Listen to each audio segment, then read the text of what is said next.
আমি ভিডিও শুরুতে বলে রাখি, এই ভিডিওতে বলা কোনো কথা বা দৃশ্য দ্বারা কোনো ধর্মকে শ্রেষ্ঠ বলে আখ্যা দেওয়া মূল উদ্দেশ্য না, শুধুমাত্র ঐতিহাসিক শিক্ষণীয় শিক্ষা দ্বারাই ভিডিওর মূল উদ্দেশ্য।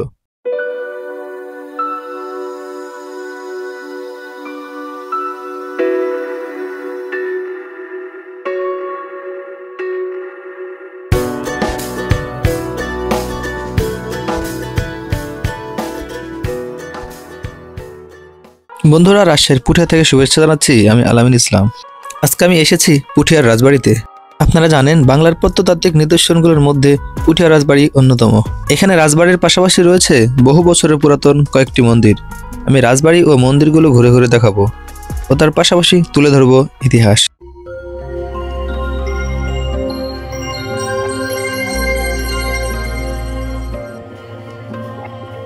বহু বছরের পুরাতন মন্দির ও রাজপ্রাসাদ দেখতে সকাল সকাল রাজশাহীর পুঠিয়ায় চলে এসেছি আমি।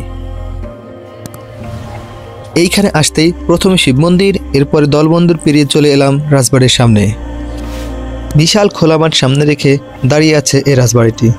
আমি এই রাজবাড়িটি দিয়েই আজকের ভিডিও শুরু করব। এরপর একে একে বহু বছরের পুরাতন রাজবাড়ি ও মন্দিরগুলো ঘুরে দেখাবো। পুঠিয়া রাজবাড়ি বা পাঁচ আনি জমিদার বাড়ি হচ্ছে মহারানী হেমন্ত কুমারী দেবীর বাসভবন। আগে থেকে এখানে প্রাচীন রাজপ্রাসাদ থাকলেও 1895 সালে আকর্ষণীয় ইন্দো ইউরোপীয় স্থাপত্য রীতিতে আয়তাকার দোতলা রাজবাড়িটি নির্মাণ করা হয়। রাজবাড়ির সম্মুখভাবের স্তম্ভ, অলঙ্করণ, কাঠের কাজ, কক্ষের দেওয়াল ও দরজার উপর ফুল লতাপাতার চিত্রকর্ম চমৎকার নির্মাণ শৈলী পরিচয় বহন করে। পাঁচ আনি রাজপরগনার রাজা ছিলেন পরেশ নারায়ণ ও তার রানী ছিলেন মহারানী হেমন্ত কুমারী।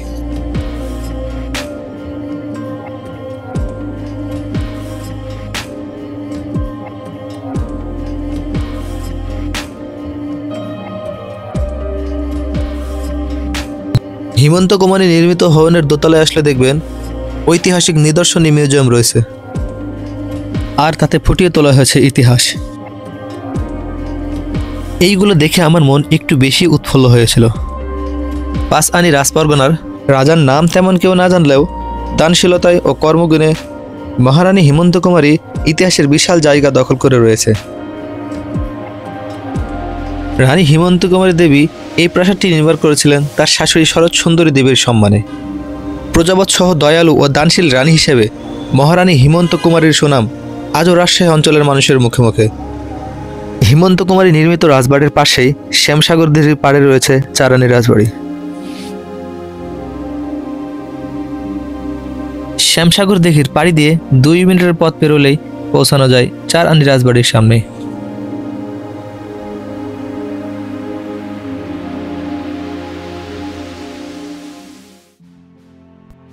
এটি পরেশ নারায়ণের ছোট ভাই নরেশ নারায়ণের রাজপ্রাসাদ।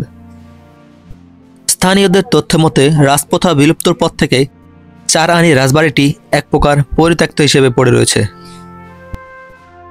চার আনি রাজবাড়ি ব্যতীত রাজপরগনার বেশিরভাগই অংশ প্রত্নতন্ত্রের অধীনে রয়েছে। সেগুলো প্রত্নতন্ত্র অধিদপ্তর রক্ষণাবেক্ষণ করছে।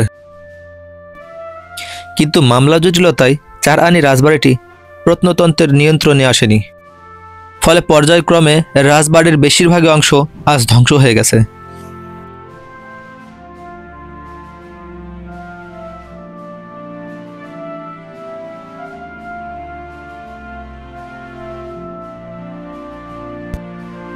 ভেতরে একেবারে জর্জীর্ণ অবস্থা, কোনো দরজা জানালাও নেই, সব ভেঙে চুরে গেছে।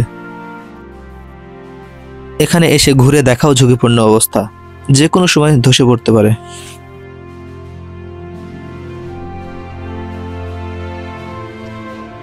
চার আনি রাজবাড়ির পাশেই রয়েছে আর্নিক মন্দির। মন্দিরটি যথেষ্ট সুন্দর।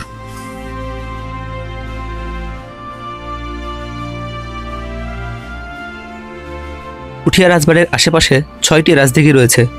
প্রত্যেকটি রাজদিঘির আয়তন 6 একর করে, আর মন্দিরও রয়েছে 6টি। সবচেয়ে বড় শিব মন্দির। শ্যামসাগর দিঘির এপাশ থেকে শিব মন্দিরের চূড়া দেখতেও ভালো লাগে। আমরা এখানে যে পোড়ামাটির ফলক দিয়ে তৈরি ঘরটি দেখছি, এইটি হচ্ছে একটি মন্দির, আর এটিকেও বলা হয় আর্নিক মন্দির।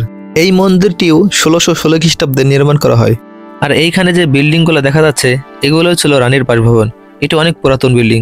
এটি 1895 সালের দিকের ভূমিকম্পের ফলে এই ভবনগুলো বিধ্বস্ত হয়।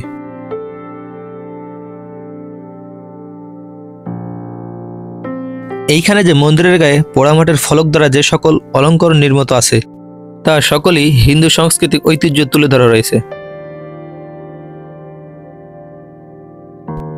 এখন আমরা যে গেট দিয়ে ঢুকছি, এই গেট দিয়ে মহারানী হেমন্ত কুমারী দেবী এই তুলসী ক্ষেত্রতে এসে সন্ধ্যার প্রদীপ জ্বালাতেন। রাজবাড়ির অন্দরমহলে ঢুকতেই দেখতে পাওয়া যাবে এই মন্দিরটি। এই মন্দিরটিকে বলা হয় পঞ্চরত্ন। এটা সমস্ত পোড়ামাটির ফলক দ্বারা নির্মিত। এই মন্দিরটির নাম হচ্ছে রাধাকৃষ্ণ মন্দির বা রাধা গোবিন্দ মন্দির। এটি সম্পূর্ণ বেনারস থেকে আনা শিল্পী দ্বারা নির্মিত। বেনারসের শিল্পী নিয়ে এসে পোড়ামাটির অলঙ্করণ করা হয়। এটি 1616 খ্রিস্টাব্দে নির্মিত। যেহেতু পুঠিয়া রাজবংশের জন্মটা হয়েছিল 1616 খ্রিস্টাব্দে, সেহেতু ধারণা করা হয় এটিও নির্মিত হয় 1616 খ্রিস্টাব্দে।